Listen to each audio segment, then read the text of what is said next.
Victoria, the royal who invented the modern monarchy. Queen who made Britain an empire. Victoria's Britain is ruling the waves, ruling the world. But who was the real woman beneath the crown? In this series, we discover Victoria as we've never seen her before. A sensuous young queen. He clasped me in his arms, and we kissed each other again and again. A reluctant mother of 9. Victoria definitely didn't like babies, almost grosses her out to see her own children. A devastated widow. She was suicidal, absolutely. She was inconsolable. And a passionate wife. It's not Victoria the Virgin, it's the Victoria the hot mama. Using remarkable archive treasures and through her own words in journals and diaries, we tell the story of a complex, very human queen. Those tiny seconds of moving film, they completely change how we see this monarch. This is really exciting new evidence about Victoria. We think we know everything, but we don't. This time, Victoria is left a widow after the death of her beloved Albert. She simply didn't want to be sovereign. She wanted to be alone. She runs away from public life and leaves Britain without a queen. MPs are openly saying it's time to wind the monarchy up. But Victoria fights back to win power and the love of her people. There's a sense in which the empire comes home, and it puts on an amazing show. She suddenly realised that what she'd missed was huge crowds of people there for her and her alone. This is the private life of Queen Victoria.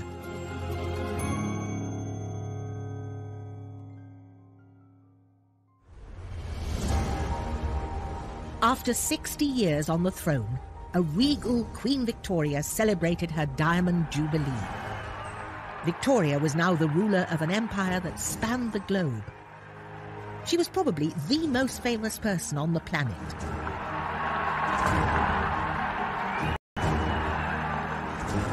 A mother to 7 grown-up children, many married into Europe's leading royal dynasties. The 78-year-old monarch, loved by her people, waves at the cheering crowds on this summer day of 1897. She's smiling at people and she's laughing and she enjoys so much that connection with her public. Monarch and matriarch, she defined an era. She was the only monarch the vast majority of people had ever known on the throne. So I suppose it's a little bit like Queen Elizabeth today. Who among us can envisage a time when there isn't a Queen Elizabeth? Victoria was, in a very real sense, Britain. All vied with one another to give me a heartfelt, loyal and affectionate welcome. I was deeply touched and gratified. The Jubilee had been a moment of triumph. But after the death of her husband Albert 36 years earlier, it had seemed unlikely a day like this would ever come. The death of Albert on the 14th of December 1861 sent shockwaves through the country. In London, the bells of St. Paul's rang out, signalling a national crisis. Britain was in mourning for the prince. It was an absolute shock. The man was only 42. It's a little bit like Princess Diana's funeral. A sense that there's an absolute sea change, that something important has happened. And while the nation mourned, Victoria was tortured by grief. She had lost the love of her life, she'd lost her partner, her friend. In her diary, she wrote, "To lose one's partner in life is like losing half of one's body and soul. It's like death in life." She was suicidal. She was inconsolable. She couldn't use her legs. She stopped eating. The funeral at St. George's Chapel in Windsor was to be attended by dignitaries from around the world. Kings, lords and politicians were there, paying their respects. But unbelievably, Queen Victoria herself wouldn't be there. Women didn't go to funerals because there's a sense in which it's too upsetting for them. They do mourning work, if you like, but they do it at home. And as a dutiful wife, Victoria followed convention. Victoria was a woman, and she was expected to adhere to the norms of society. Women were seen as more hysterical, they were seen as more emotional, they were seen as much less rational. So, despite being ruler of the British Empire, doctors told Victoria to stay away from the funeral and go home. She travelled back to Osborne House on the Isle of Wight, 60 miles away from Windsor, and the prying eyes of the public. Like it was business as usual. For the monarchy, it was considered essential to national morale. So this is from the Dundee Advertiser, Friday 20th of December, 1861. That the shock has not seriously affected the Queen's health will rejoice the heart of all her loving subjects. Indeed, so favourable is the state of her health considered to be that no further bulletins are to be issued. So basically what this is saying is, don't panic, Britain, the Queen is absolutely fine. Except we know she really, really wasn't. While she mourned on the Isle of Wight, the state funeral to bury her husband began at the chapel in Windsor.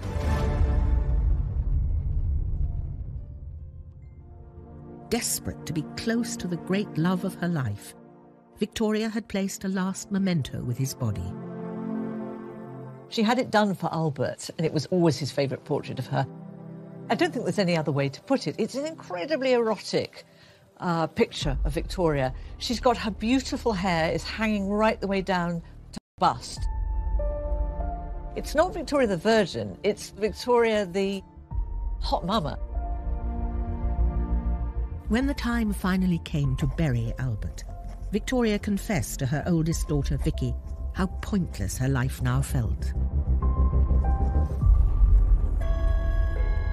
It is 1 o'clock, and all is over. But oh, only to have feelings of utter broken-heartedness, utter despair of the life I am to lead.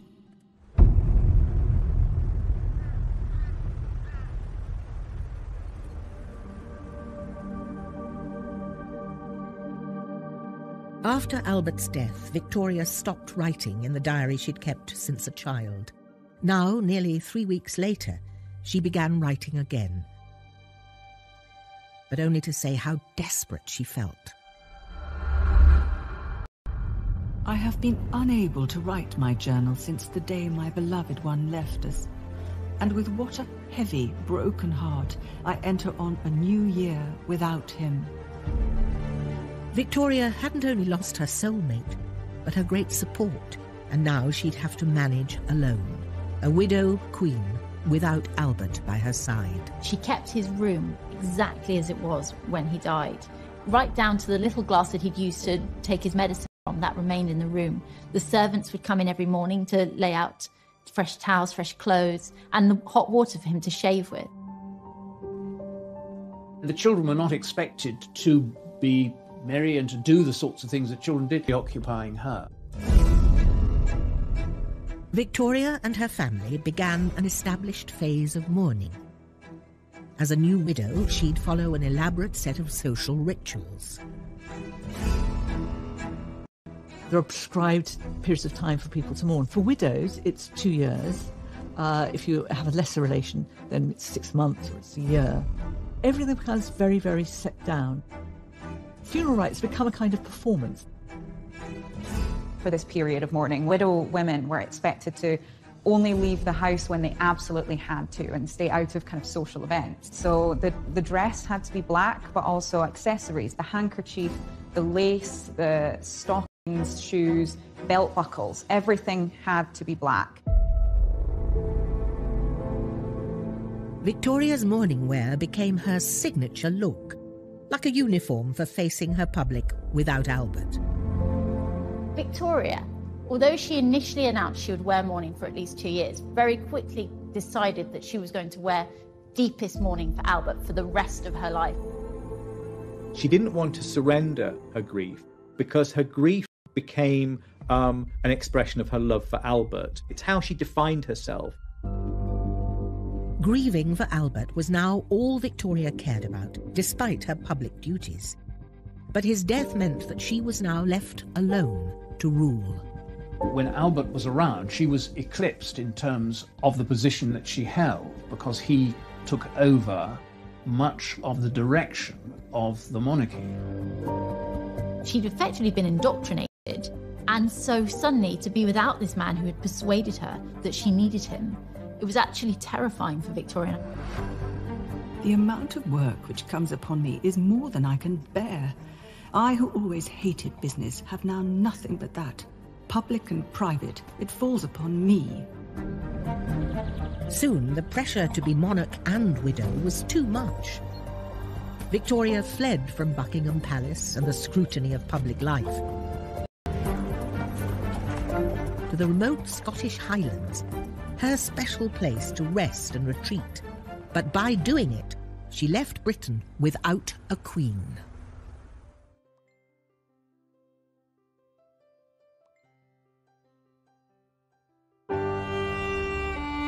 Overwhelmed by the death of her beloved husband Albert, Victoria had abandoned her duties as queen to grieve in private. She escaped to her Highland retreat, Balmoral, the castle they'd built together.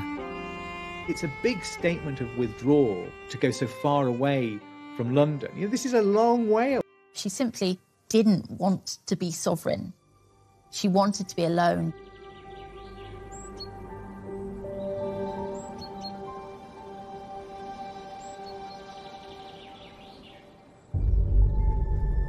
Balmoral gave Victoria the privacy she wanted, but it came at a cost. It was filled with memories of Albert. Everything, even down to the smallest detail, is somehow associated with him and his memory. She kept the rooms, everything as it had been when Albert was there, like she did in other palaces. And so every time she went into one, she would see his hunting rig out, she would see his cat. It was a very sad place for her. Eventually, the castle became too much, and she built a private cottage just for her and called it her widow's house. She really did use that as a way of retreating from Balmoral, which was itself a retreat from London life. Reached the glass-out shield at 6:30. It looked so cheerful and comfortable, all lit up, and the little rooms are so cosy and nice. She would go with very select groups, so one lady, maybe just a couple of servants and one chef. And there they would eat very, very simply. She would, for example, go fishing and then they would eat their catch by the side of the river. Victoria began to console herself with local food and drinks. She liked the porridge. She also liked Finn and Haddie, which is smoked haddock, and she used to get that for breakfast. She loved whiskey, and whiskey was now something that was absolutely set. She also relished the level of cream and dairy products that she found in Scotland. And Victoria started eating a lot. We know that she loved her food all through her life, and her appetite came back very quickly after Albert's death. And as queen, she could pretty much eat what she liked. What she didn't like was spending too long eating. So Victoria liked a mealtime to take 30 minutes, so very, very quick. But she could eat an awful lot of food in that half an hour. She ate fast. Victoria also found comfort in nearby Blair Castle, home to Anne Murray, the Duchess of Atholl. Rarely seen correspondence between the two women reveals an intimate friendship that was vital to Victoria's recovery. This is 50 years of letters between Queen Victoria to Duchess Anne, so they're quite an undiscovered treasure trove. This book was given to the Duchess by Victoria to commemorate a year after Albert's death. Along with that was sent this amazing and adored husband, December 14, 1861. I'll open it up, and still inside is a lock of Albert's hair. Not something I would send to my friend, but I think it highlights how close they were. Victoria kept an elaborate shrine of Albert for the rest rest of her life. She always carried a portrait of him and a lock of his hair with her. She even had a cast of his hand made. A new trend for mourning merchandise fascinated the Victorians in the 1860s. Necklaces, brooches, gifts, and even glasses were popular ways for people to remember their dead. They often included artefacts from the person who had passed. Teeth, hair, weird clippings of things. So there is this real culture of keeping the dead close.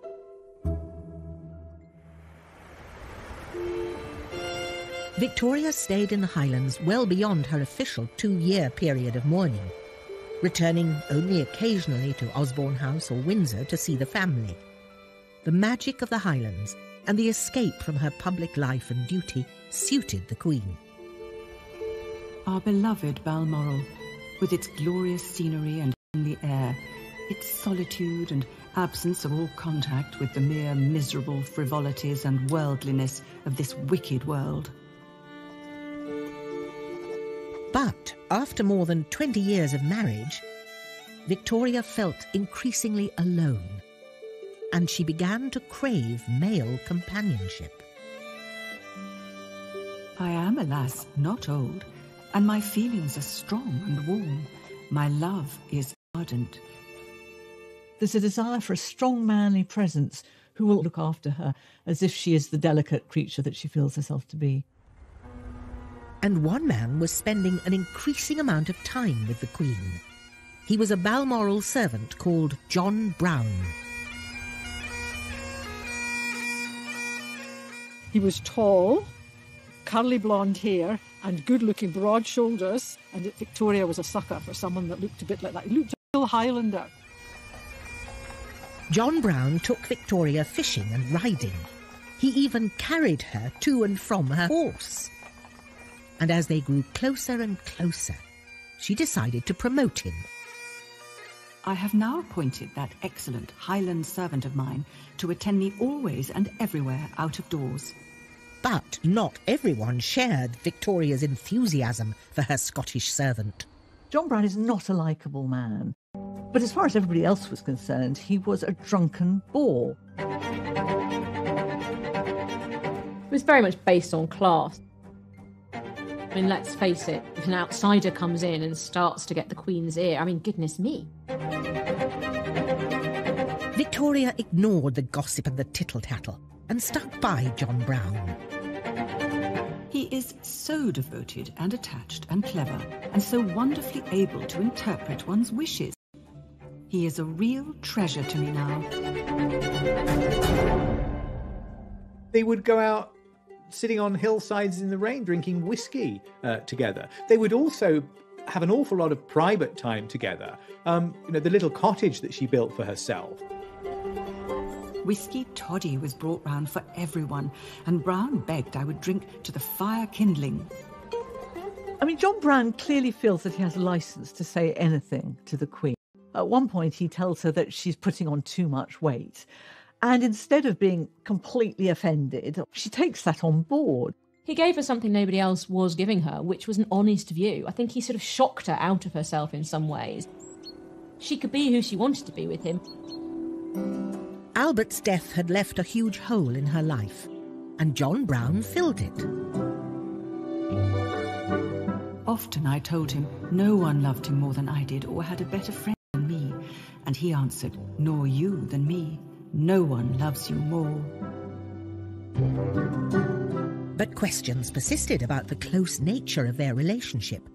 The rumour mill went into overdrive, and there was only one thing on everyone's mind. When people talk about the John Brown thing, the thing they always fixate on is sex. They really feel that she is probably shacked up with John Brown, having delicious Highland sex. I mean, people's fantasies run riot. We thought she was in mourning. We thought she did nothing but weep over Prince Albert. It turns out that she's been having a very nice life, thank you very much, in secret. Victoria's retreat from public view lasted for much longer than the 2 years people were expecting, and her constant refusal to take part in public ceremonies was causing concern. As if to reassure the nation that she was a dutiful queen, she commissioned Sir Edward Landseer to paint a portrait of her as a widow. But the painting didn't have the desired effect. In fact, it backfired, and when it was shown, her popularity took another dive. So this painting failed because it's trying to say so much, but it isn't answering the question that's being asked. She's for abandonment of duty. She tries to signal her continuing work in a series of ways in this painting.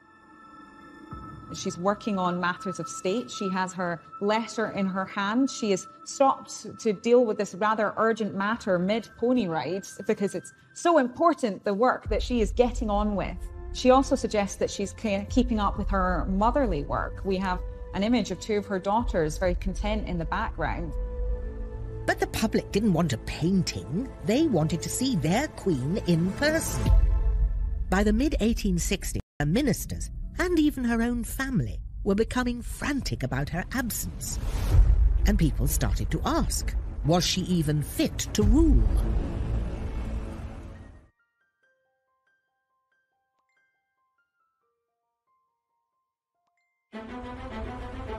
The death of Prince Albert devastated Victoria. Consumed by grief, she locked herself away in Balmoral, far away from her subjects and her royal engagements. But after 5 years of mourning, the country had had enough.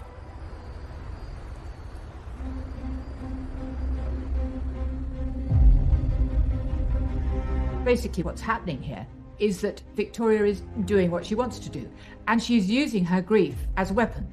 Because when people say you ought to spend more time in London and you ought to be seen, she says, I can't possibly do it.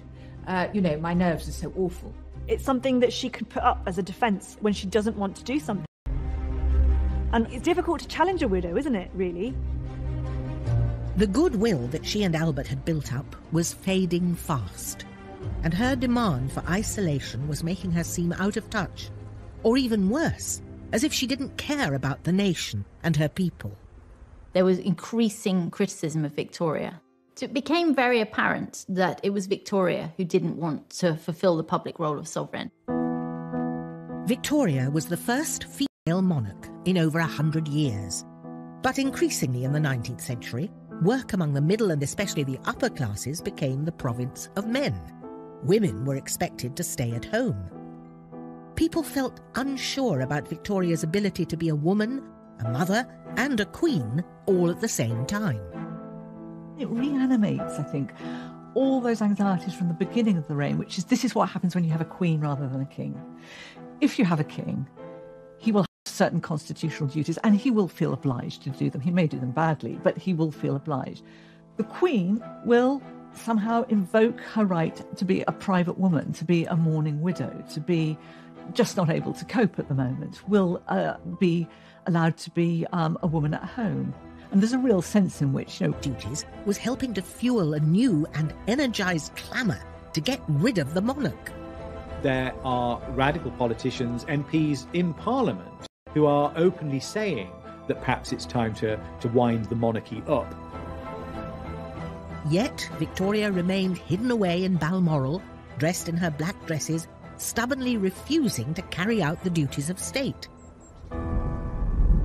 Victoria very much ignored the problem. She didn't want to be told that her conduct was causing her unpopularity. A rare diary, kept in the Royal College of Physicians in London, reveals how the Queen's inner circle felt about her behaviour. The journal belongs to Sir James Clark, the Queen's doctor and confidant, and it shows how concerned he was about her. This is what Sir James Clark wrote in his memoir in December 1865. He's talking here about Prince Albert. And he says, by his premature death, the prospects of the monarchy are bad indeed. No one who knows the character of the Queen and the heir apparent can look forward to the future without seeing troubles in that quarter before us. Sir James Clark here is giving an incredibly pessimistic prediction for the future of the monarchy. He's anticipating political criticism of the monarchy, possibly that she is not giving the taxpayer any value for money. And the fact that this man is making comments that are not entirely loyal, or at least that are not supportive, I think Shows really how serious the situation had become. After almost 6 years trying to avoid the public and her official duties, the Queen relented and agreed to open Parliament in 1867. And the weather that day seemed to reflect her mood. It poured, and the poor people, of whom there were great members out, must have got very wet. But when she came face to face with her people, she didn't get the reception she'd hoped for. She probably expected that the crowds would be glad to see her, but she was very, very shocked that she was hissed by the crowds. She'd never had that before. Altogether, I regret I went. There were many nasty faces, and I felt it painfully. At such times, the sovereign should not be there. The incident made Victoria realise that her relationship with the public was broken, and that she had to find a way to reconnect with her subjects. She decided against giving a speech or organising a public event. Instead, leaves from the Journal of Our Lives in the Highlands. It was a series of extracts from her diaries covering the time she spent hidden away in Scotland. The idea was that this would explain her absence, give the public the chance to understand why she needed to get away, and hopefully encourage them to forgive her. It's so extraordinary. I mean, if you think about this, is the first time a monarch has written a book about their life. I mean, we tend to think that this all started with Princess Diana and writing those books in which we got an insight into what was going on in her marriage. But no, Queen Victoria actually writes a book about her. So it's extraordinary. It is very gratifying to see how people appreciate what is simple and right, and how especially my truest friends, the people, feel it.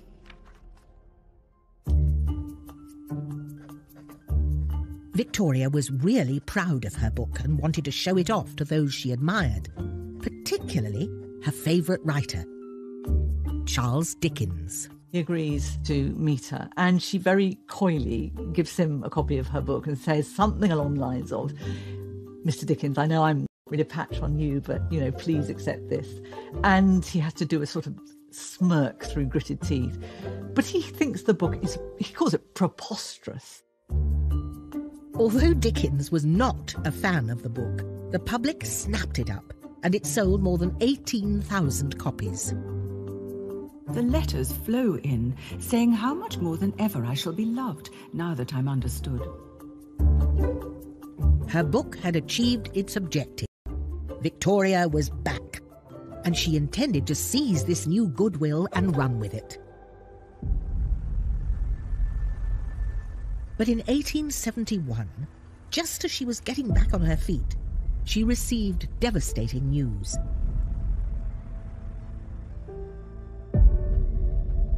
Her son and heir to the throne, Bertie, had fallen seriously ill with typhoid and was clinging to life.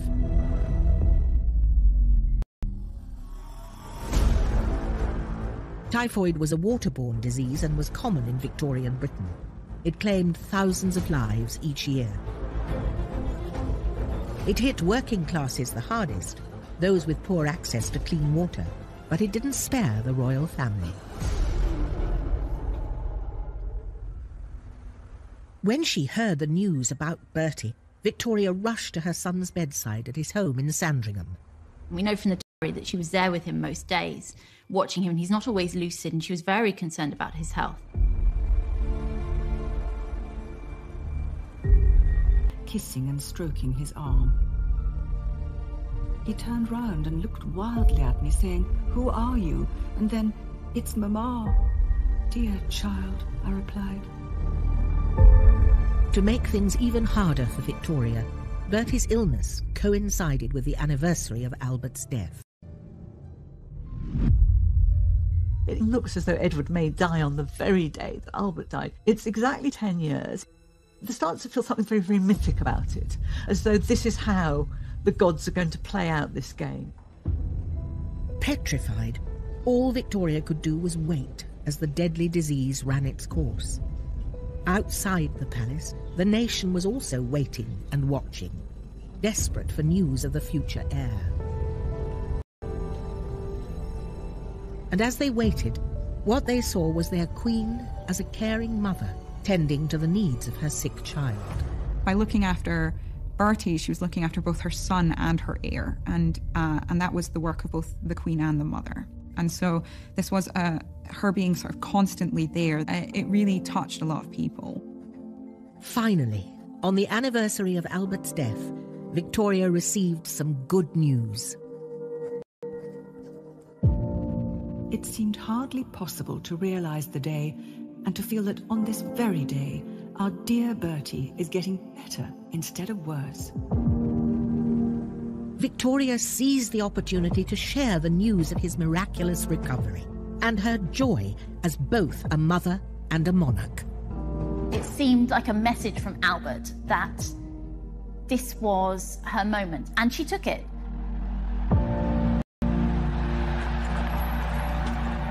A couple of months later, Victoria travelled in an open carriage to St Paul's Cathedral with a fully recovered Bertie by her side. An estimated crowd of 13,000 people were waiting for them to help them celebrate a grand Thanksgiving ceremony for Bertie's recovery. After 10 years of near absence from public life, the Queen was finally ready for her big comeback. Though still in mourning dress, her outfit for the occasion didn't go unnoticed. A corded black silk dress trimmed with white fur and a jacket to match. On her head she wore a bonnet with black and white feathers and white flowers. She was dressed to impress. Victoria took a central role. She entered St Paul's Cathedral, and it must have been such a big deal for her. The last time that she'd really appeared in public, she'd been hissed by the crowds. She was anxious about being seen. She'd changed a lot in the 10 years, but...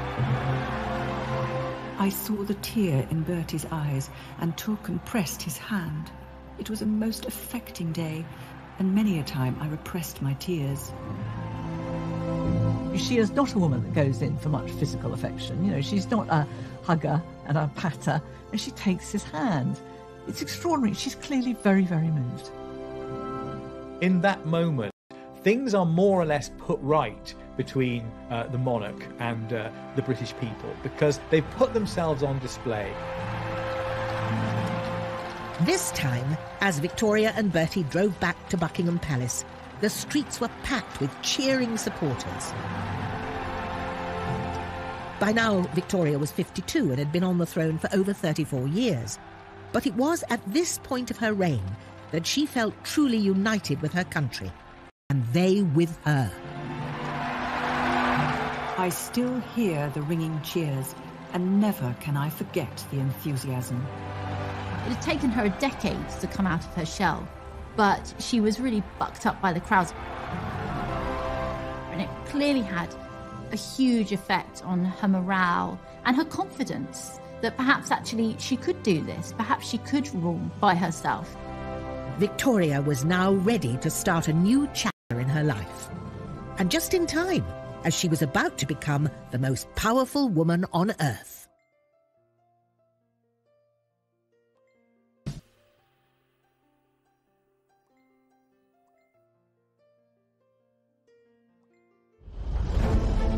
After a decade of self-imposed isolation, mourning for her lost husband, Queen Victoria was back and reunited with her people. To celebrate her return, she wanted to make a statement on a grand scale. So she decided to take over a project already started by Albert, the redevelopment of West London. Victoria transformed this part of London that gave birth to some of Britain's biggest cultural institutions: the Natural History Museum, the Victoria and Albert Museum, the Royal Albert Hall, and her most important and personal monument, the Albert Memorial.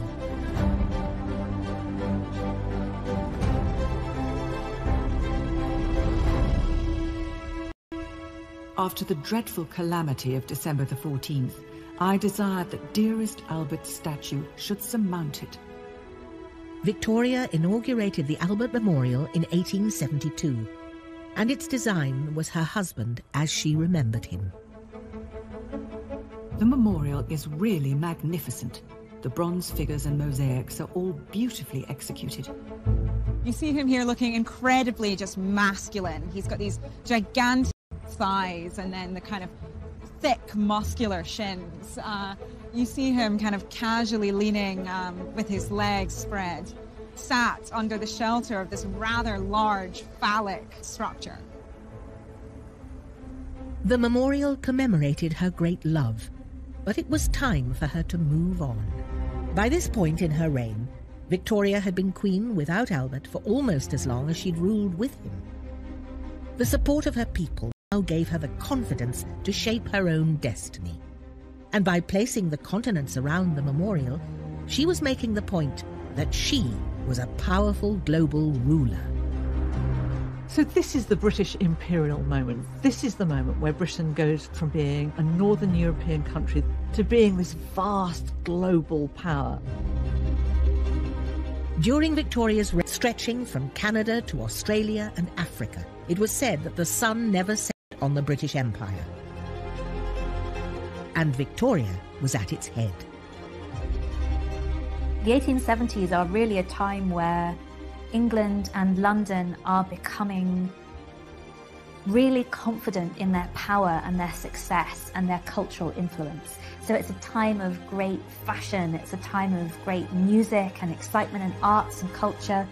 And so there's this real belief that the empire is doing an awful lot of good for the people at home.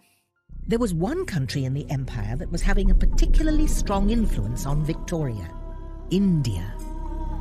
I saw Lady Napier, who talked very pleasantly of India, of the climate, of the natives, their intelligence and faithfulness, etc. For Victoria, India was this far-off, exotic place. She would never visit India, but she was fascinated by the clothing, by the culture, by the art, by the people. You see that slowly throughout her journals then, from that period onwards, that she talks about our Indian empire, our Indian territories, my subjects in India. So she's already internalised this idea that this is her domain. Victoria had overcome the death of Albert. She was now queen of the world's largest empire, but that wasn't enough. She wanted more. Vicky, her daughter, has become Empress of Prussia, and there's something about that Empress that really sticks in Victoria's craw. She thinks, Empress, that sounds a bit grander than being queen. I think I should be Empress. Luckily for Victoria, there was a new leader in number 10, one who would help her realise her ambition: Prime Minister Benjamin Disraeli. He loves Victoria, and he knows exactly how to play Victoria. He's a bit of a flirt. He almost gives the impression of being a little bit in love with her. And I think there's a bit of Victoria that still likes the idea of men being in love with her. I think the present man will do very well and will be particularly loyal and anxious to please me in every way. With the help of Disraeli, Victoria achieved what she wanted. She was officially proclaimed Empress of India on the 1st of May 1876. An event widely celebrated there. My thoughts much too taken up with the great event at Delhi today, and in India generally, where I am being proclaimed Empress of India. The Empress title meant a lot to her because empresses trump queens, which meant that she now had the same status as her daughter. In fact, arguably greater status, because Empress is to press to make her recover that joy she felt when she first became queen. So it's a way of sort of reigniting that spark, that flame in your monarch. A new reign.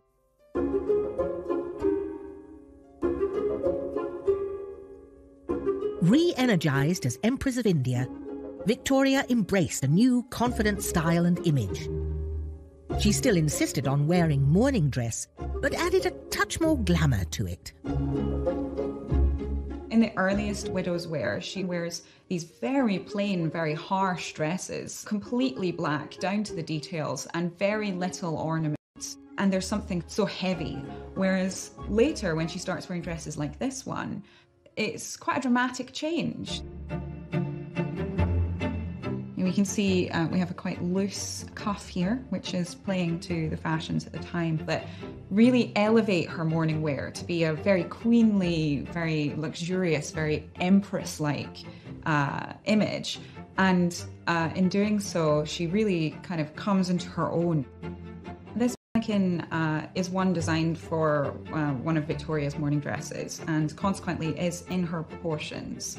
And it really shows you just how small she was in a certain way. You know, I'm not tall, and here I am towering over her. Victoria was now an older lady, a little stout and just 4 foot 11 inches tall. But she wore her little black dress with all the confidence of the ruler of the world's largest empire.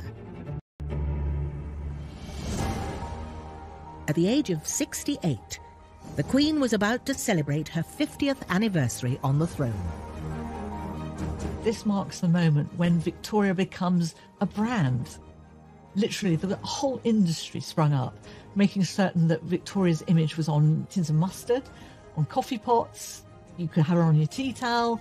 I mean, she now becomes one of the first big global brands, instantly recognisable.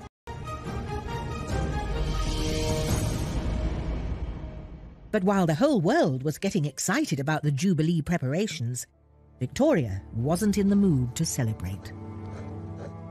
The day has come and I am alone. I am writing after a very fatiguing day in the garden at Buckingham Palace, where I used to sit so often in former happy days. Victoria's devoted and dear servant, John Brown, had died. I miss my faithful, kind friend and constant companion.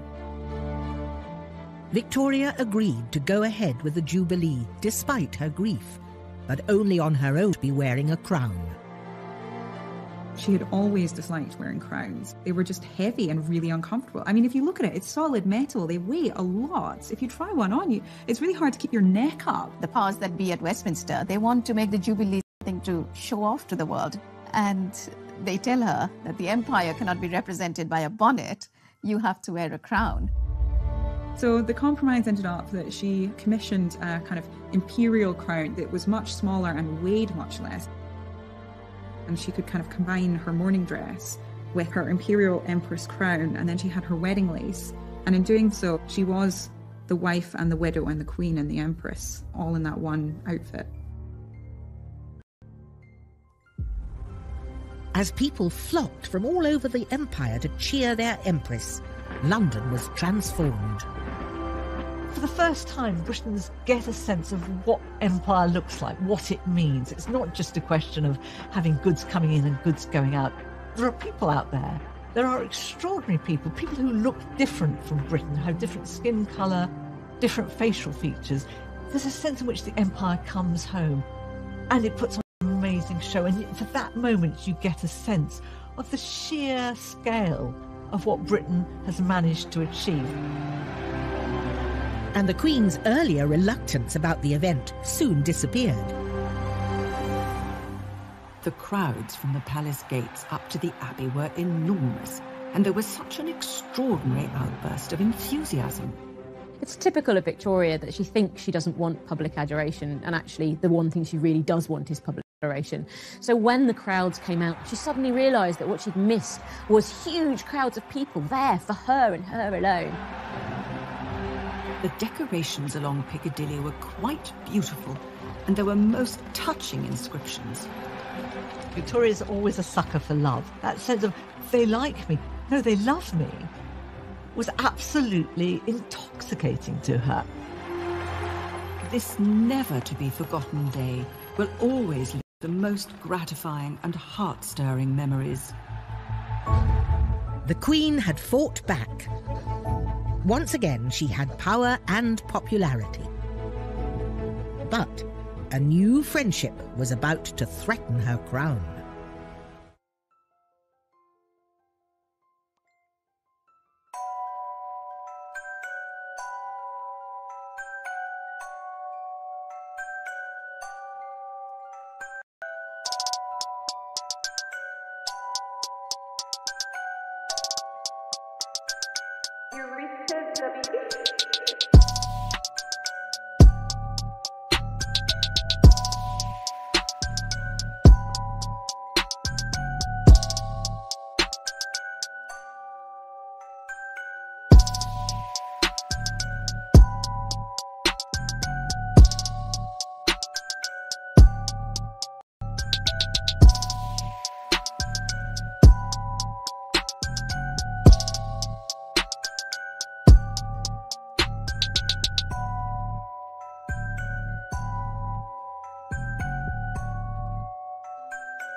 Following the glorious Golden Jubilee celebrations in the summer of 1887, Queen Victoria was now a powerful queen. To celebrate her new Empress title, she was overwhelmed with gifts from all over the world. And something unexpected came from India. 2 young men to serve at Her Majesty's pleasure. They are dressed to the nines, have these grand turbans, and their sole purpose is to stand behind her and sort of represent the Indian Empire. The 2 new servants, before they serve, they come and they kiss her feet. And Abdul Karim, he's been told that you have to walk backwards, you must not look at the Queen. And of course, what do you do when you're told don't look up? He looks up. The one, Mohammed Baksh, very dark, with a very smiling expression, has been a servant before. And the other, much younger, called Abdul Karim, much lighter, tall, and with a fine, serious countenance. She dismisses Baksh in one sentence and writes a lot more about Karim. So we know right from the start, he's got her eye.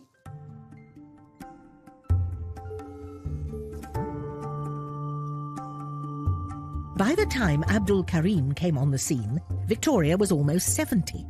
But despite her age, she was longing for someone to love. When Abdul Karim comes into Victoria's life, she's experiencing quite a dramatic loss from John Brown, the loss of an intimate confidant and friend. Quite quickly, as he and Victoria begin to communicate, and she sees that he is somebody who's clever and educated and talented and skilled, but also becomes quite attracted to his personality. It looked as if Abdul could become the latest in line of Victoria's male companions. To keep him close to her, she decided to take Urdu lessons from him, and she promoted him to be her personal secretary, or munshi in Urdu. I particularly wish to retain his services, as he helps me in studying Hindustani, which interests me very much, and he's very intelligent and useful. She took great pleasure in learning and writing this new language from her ever-expanding empire, learning to say things like, "The tea is always bad at Osborne House. The egg is not boiled enough." She got off on the fact that she could learn something new, even at a relatively advanced age. And he was someone who thrilled her with his exoticism, with his words, with his personality. He tells her about, the heat and dust, the colour, the festivals, the spices. Suddenly she's transported into a different world. She lets Abdul have more and more influence over her.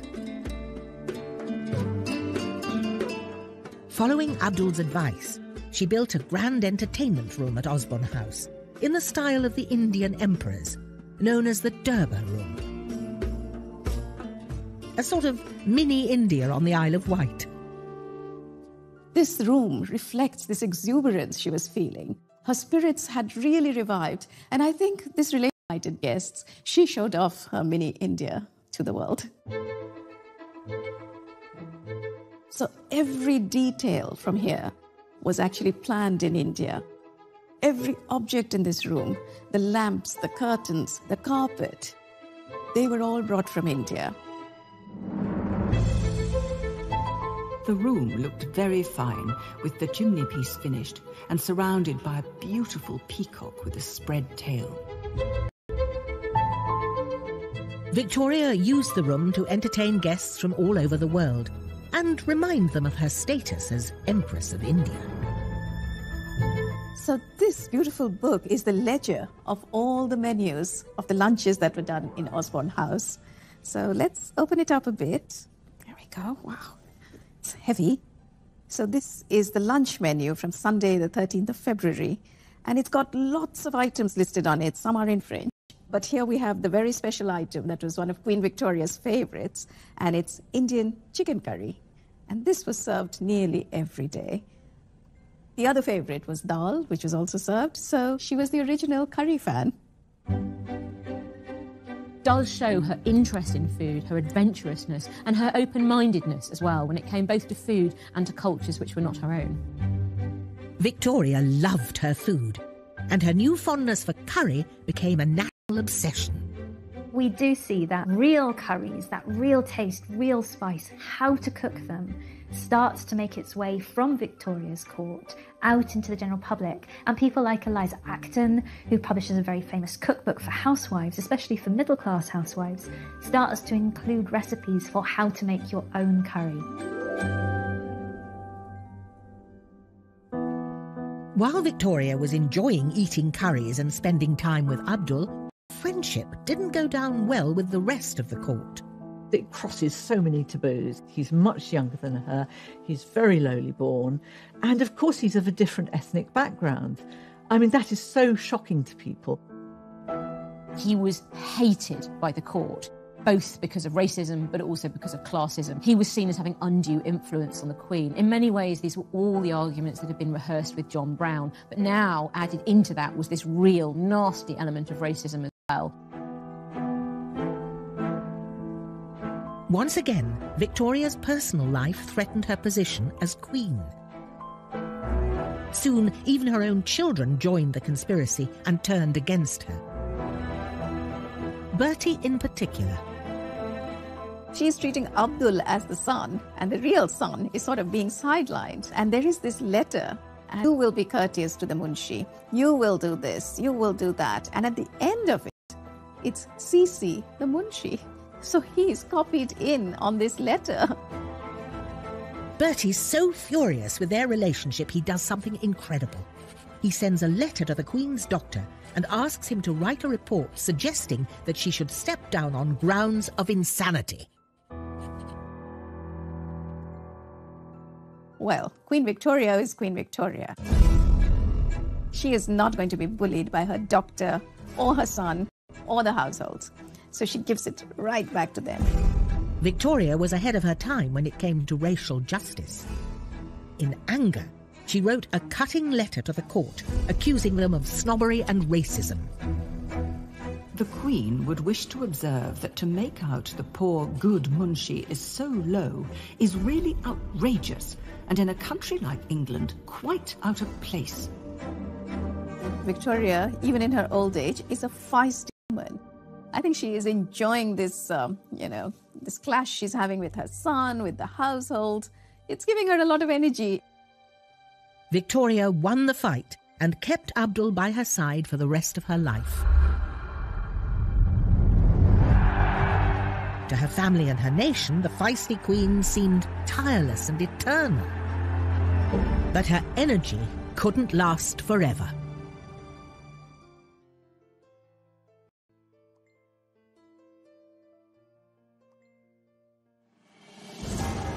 At the turn of the 20th century, Queen Victoria became the longest-serving monarch Britain had ever seen, as she celebrated over 60 years on the throne. Now approaching 80, she had an astonishing 42 grandchildren. She was fully embracing the image of grandmother to her family and her nation, and was enjoying unprecedented popularity.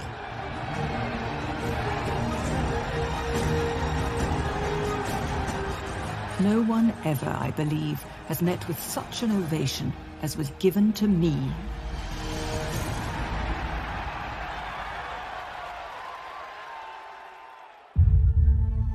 Finally, she was successfully combining her roles as monarch and matriarch.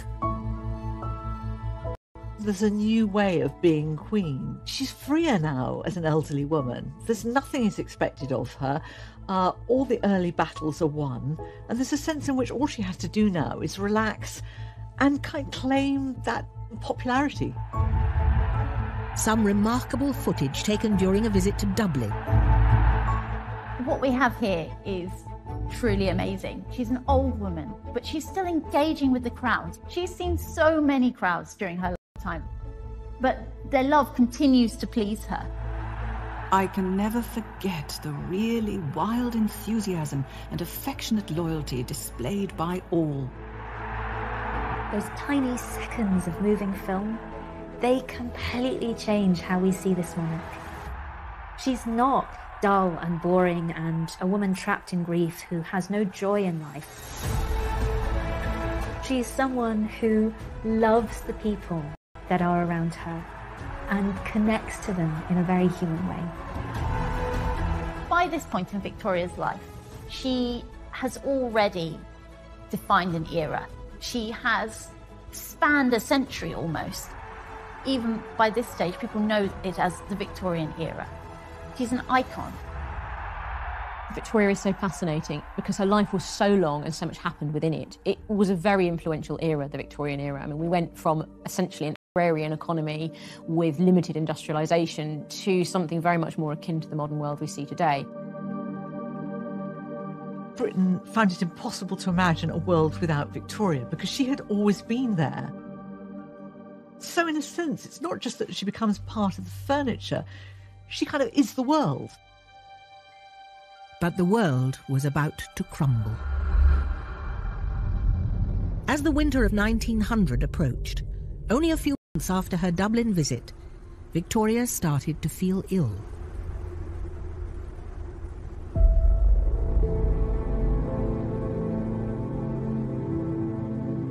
I have not been feeling very well these last days and can eat very little. She was starting to lose her appetite, and that was a really big sign. Even she recognised that something was wrong. This was a queen who had always eaten and eaten well. The sitting through meals, unable to eat anything, is most trying. The Queen was exhausted. She left Windsor and went to rest at Osborne House. She continued keeping her diary until she physically couldn't. On the 13th of January 1901, after 69 years of almost uninterrupted journaling, a diminished Victoria dictated her last diary entry to her daughter. Had a fair night, but was a little wakeful. Got up earlier and had some milk. At 5:30 went down to the drawing room, where a short service was held. A week later, on the 22nd of January 1901, Victoria was lying in bed. She couldn't believe the end was coming. I don't want to die yet. There are several things I want to arrange. She died a lot and kept coming back to life. So in the morning they thought they were going to lose her as she slipped slowly to what looked like a final coma. But no, she fought her way back again. She even signed some letters and had something to eat. You really do get a sense of a queen who still sees that there is life to be lived and isn't willing to stop living it yet. But that same day, at 6:30 p.m, Victoria whispered her final words. Interestingly, her last words are supposed to be Bertie. We don't know if that was said in sorrow, anger. I think it's very, very telling because she knows now this young man, now actually 59, is the way forward.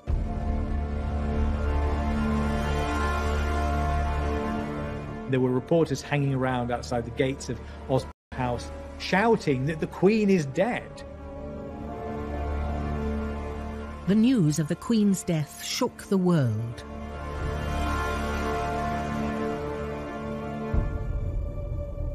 I think people feel that something of their own lives has gone. There's a sense in which they have lost a family member. The nation isn't sure that it can cope without its grandmother. The nation is asking itself, what will become of us?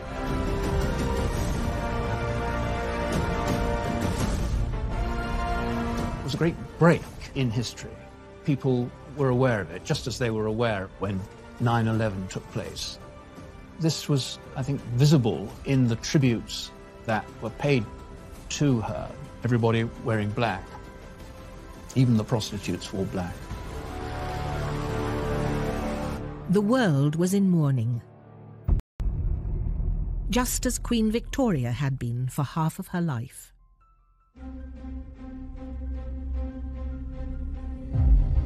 Victoria was the queen who defined herself by her widowhood. When we think about Victoria, or the British Empire, or the country that she ruled over, we're thinking about this period in her life. When we picture Victoria, we're thinking about the widowed Victoria ruling alone. The birth This new Victoria was a difficult birth. It took her a decade from Prince Albert's death to understand that she could separate the Queen from the woman.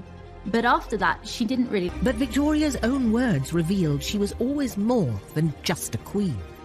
She was a princess, a wife, a mother, and a widow. A ruler and an empress. One of the most iconic monarchs Britain has ever seen. She didn't want to surrender her grief because her grief became an expression of her love for Albert. It's how she defined herself. Grieving for Albert was now all Victoria cared about, despite her public duties. But his death meant that she was now left alone to rule. When Albert was around, she was eclipsed in terms of the position that she held, because he took over much of the direction of the monarchy.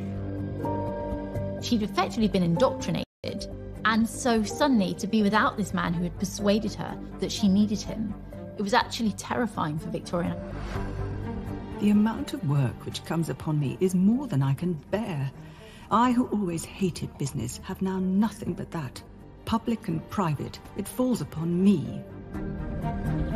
Soon the pressure to be monarch and widow was too much. Victoria fled from Buckingham Palace and the scrutiny of public life to the remote Scottish Highlands, her special place to rest and retreat. But by doing it, she left Britain without a queen.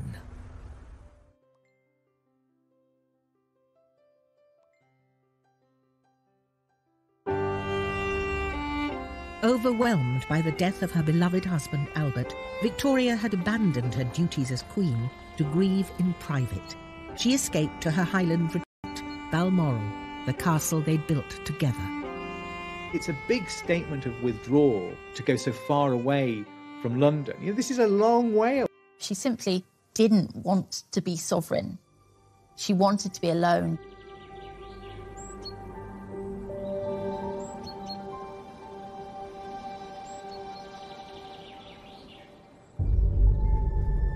Balmoral gave Victoria the privacy she wanted, but it came at a cost. It was filled with memories of Albert. Everything, even down to the smallest detail, is somehow associated with him and his memory. She kept the rooms, everything as it had been when Albert was there, like she did in other palaces. And so every time she went into one, she would see his hunting rig out, she would see his cat. It was a